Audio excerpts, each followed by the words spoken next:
That's why Miss Gillette is doing this. My attorney already told me Miss Gillette does not like me. That comes from Miss Gillette to my attorney. That's a conflict of interest.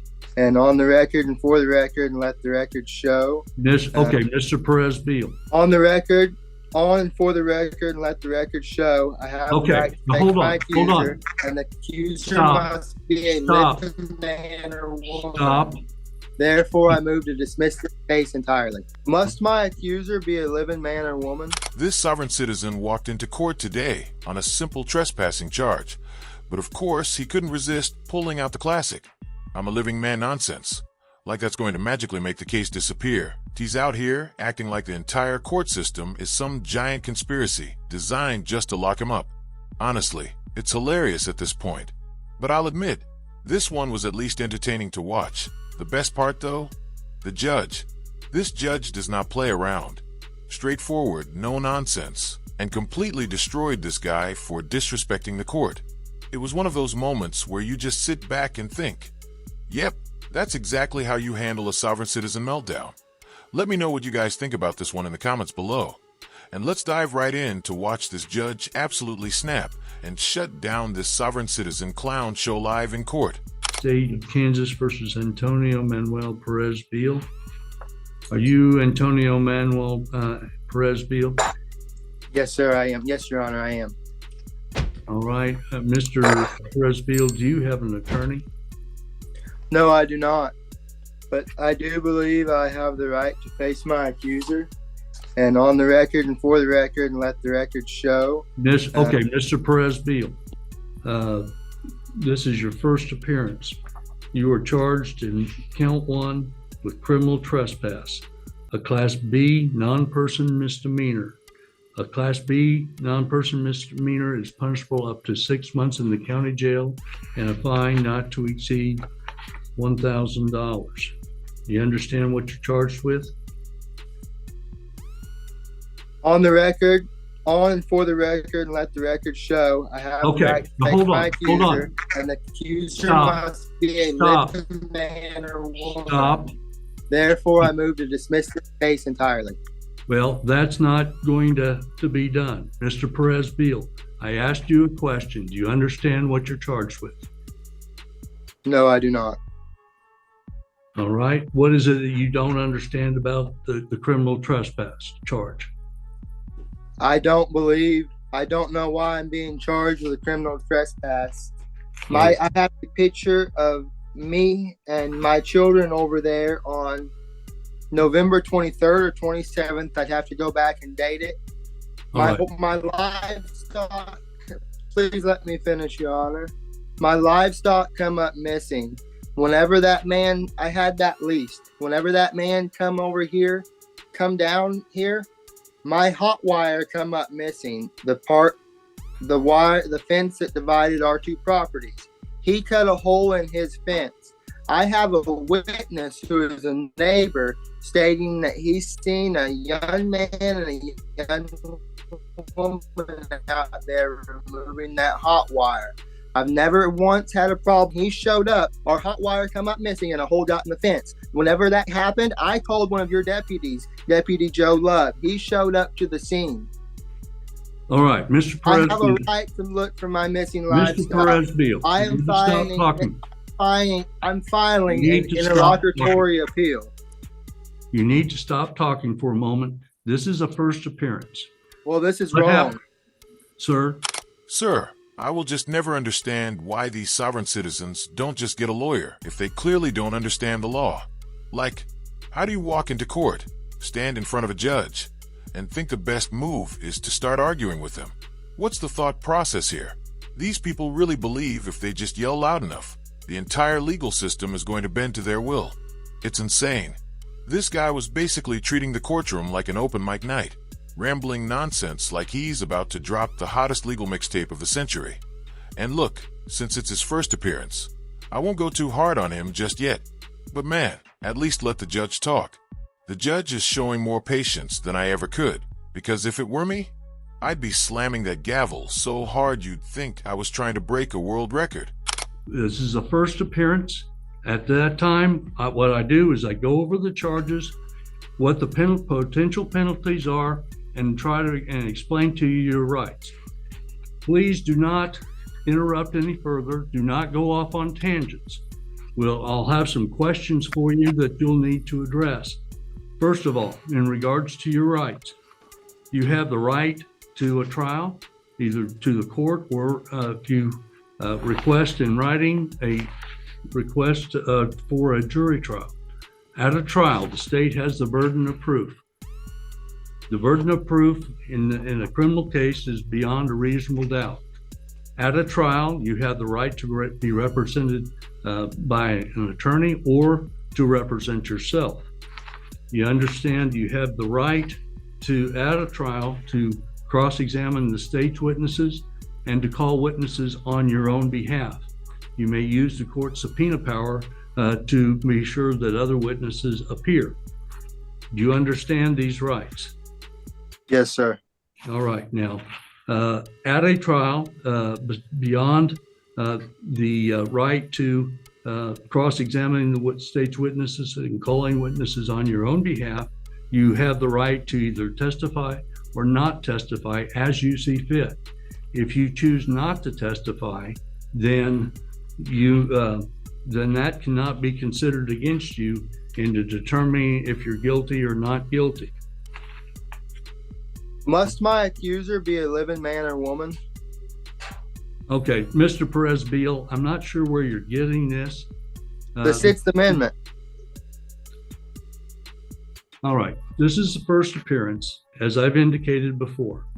Now, if you wish to be represented by an attorney, you can hire one or you can apply to the court if you choose. Let's take this to trial. I want a jury trial.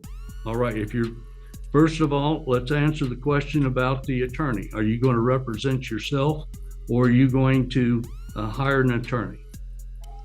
I will, at this point, I'll represent myself. And if I have the fine. You blocked out, Mr. Perez-Beal. Can you hear me now? And now I can hear you. The last thing I heard before it blacked out was in regards to you're going to be representing yourself and that you I will represent myself unless I'm financially able to hire an attorney. But last time I spoke to my attorney, Mrs. Mary Ann Shirley, she told me that Judge Jill Gillette does not like me. That's where all this is coming from. First of all, Ms. Gillette is not the judge. I am. You've been before me before. Yes, sir, I know. All right. So are you still on probation? Yes, sir. As far as I know. Well, if you're on probation and convicted of a new offense, that'll be a violation of that probation. That's why Miss Gillette is doing this. My attorney already told me Miss Gillette does not like me. That comes from Miss Gillette to my attorney. That's a conflict. So basically, Jill Gillette is the county prosecutor. And if this sovereign citizen is actually telling the truth, I kind of get why he's frustrated. But at the same time, why is he acting like having a lawyer is the worst possible thing in the world? Like, bro, the court-appointed attorney doesn't even know you. They're not sitting at home plotting against you. They literally just have a job to do. That's it. It's not some personal vendetta. But nope. Rather than use basic common sense and get someone who actually knows what they're doing, he'd rather fumble his own case and scream about his rights while having no idea what those rights actually are. Classic sovereign citizen logic. Making everything 10 times harder for absolutely no reason. And the worst part? When he inevitably loses this case, he's going to act shocked, like the system is rigged against him. Instead of admitting that maybe, just maybe, refusing actual legal help wasn't the genius move he thought it was. Now, you don't have an attorney on this case. Is Ms. Mary Ann Shirley are you going to hire her on this case? I will talk to her, but Gillette knows what she's doing. She likes tearing families apart. What happened when Karma finally Mr. Perez-Beal, you've indicated that you want a trial. And you also indicated that you wanted to have a trial by jury. To do that, you have to file a written request for a misdemeanor. I have to file a written request. If you are going to be representing yourself, you need to understand there's disadvantages in that. One disadvantage is I don't believe you have the training that an attorney has. No, but I also don't have everything I make's going to try and keep our home and stay afloat right now. Right. As I indicated before, if you wish to have an attorney but cannot afford an attorney, you can apply to the court. If you meet the financial guidelines, then I would appoint an attorney to represent you. If that may not be an attorney that you select.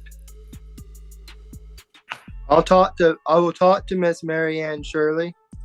All right. So if you're going to talk with an attorney, typically what we do is we schedule another hearing to give you that opportunity. And we call that a control hearing or a status hearing. Do you wish to do that, or do you wish to go ahead and schedule a trial? If we schedule a trial and I show up with an attorney, will that be allowed? Well, it would, but if you're asking for a jury trial, there's certain things that you have to do. Right now, you're representing yourself.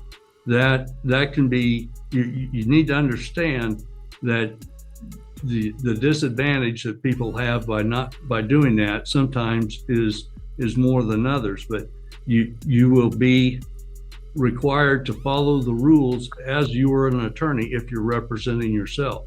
Most people don't know what those rules are and so forth. So that presents a real disadvantage at times. Do you understand that? Yes, sir. Okay. So if